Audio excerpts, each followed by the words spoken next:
Hi and welcome. In this video I'm going to be taking the alternator off my Moto Guzzi Le Mans 1000.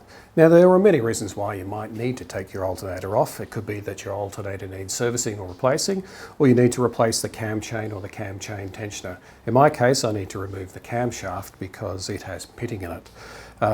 It's not a particularly involved process and certainly this procedure is applicable to a wide range of big block Moto Guzzis. Okay, let's get started. Now I've already undone the 4 bolts that hold this cover on, so I'll just take the alternator cover off. On this model it's plastic. On some of the earlier ones it's actually an alloy cover. Now you notice there is also this plastic spacer here. This is just to allow a bit of air circulation under the cover to help cool the alternator. We can take that off once we undo the wiring. So there's a connector here on the brushes. And originally there would have been a single plug along here. These do have a tendency to burn out connectors if there's a bad connection here. I've already replaced one on mine and that looks like those were replaced. So the position of these wires doesn't really matter. It's a 3-phase alternator, so it doesn't matter what order they go in, but they sit pretty much how they come off. Oh, there's another connector down there.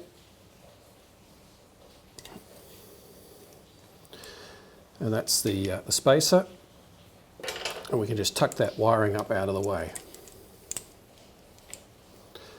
Next thing we need to do is undo the bolts that hold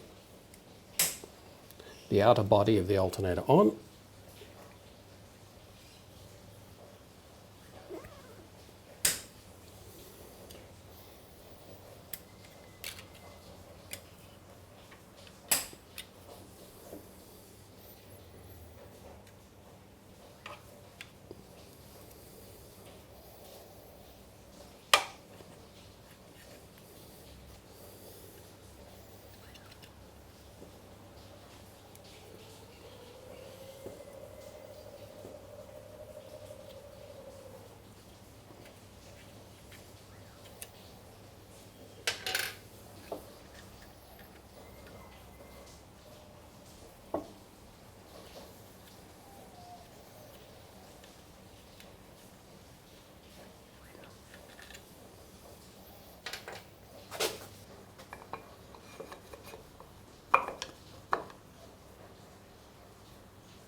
And next we need to undo this central bolt here. Now to stop the engine from rotating, you can either put the bike in gear, get someone to put their foot on the rear brake, but because I've got the engine partially dismantled, I've put a rod through the gudgeon pin on the right hand side, put a couple of blocks of wood underneath it, and that's going to stop the engine from rotating while I undo this bolt.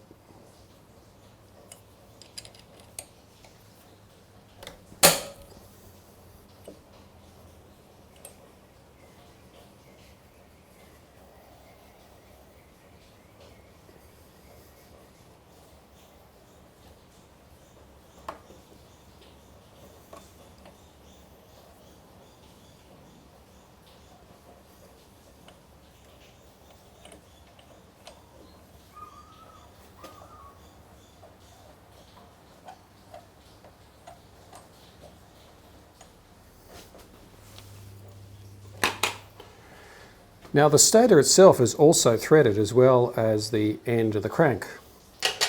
So what you need to do is use a special tool like this one here, which is just a bolt with the lower section here machined off it. You can either buy these off eBay or you could make one yourself.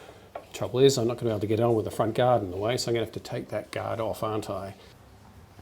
Okay, I've taken the front guard off. Now put a bit of lube on the thread of this tool, and now I'll just screw it in.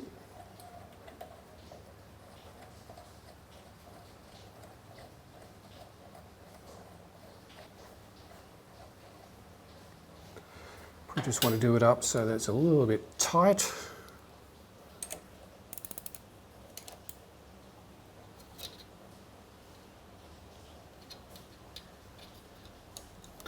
Just rotate this over and place.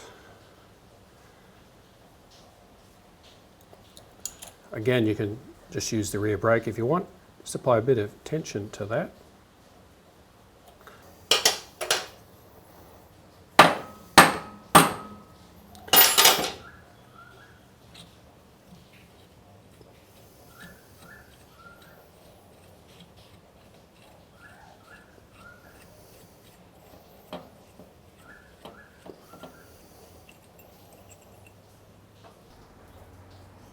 Well, that's it, the alternator of Moto Guzzi Le Mans 1000.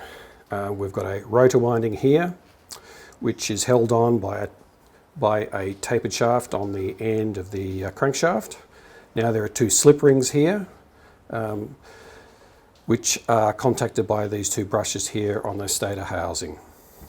You can check the health of the rotor winding using a multimeter.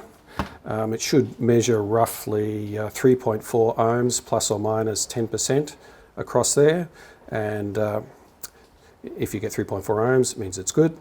The stator can also be checked. It's a three-phase alternator, so there are three connectors here.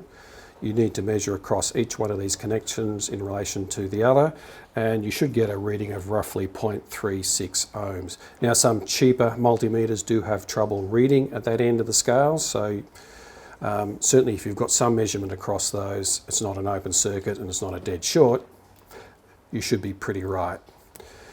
That's about all I've got to say about the alternator. This video was really more on the removal of the alternator rather than servicing it. There's also a diode block and a voltage regulator on the Le Mans 1000 that's located underneath the right hand side cover. The factory service manual does actually give some good information on what to look for if you are having problems with your charging circuit. The most common problems would be brushes or uneven wear on the slip rings, and I've found that these connectors that connect to the stator windings are also a bit problematic, particularly in this rather dusty environment. And that's about it for this particular video, and I'll catch you next time.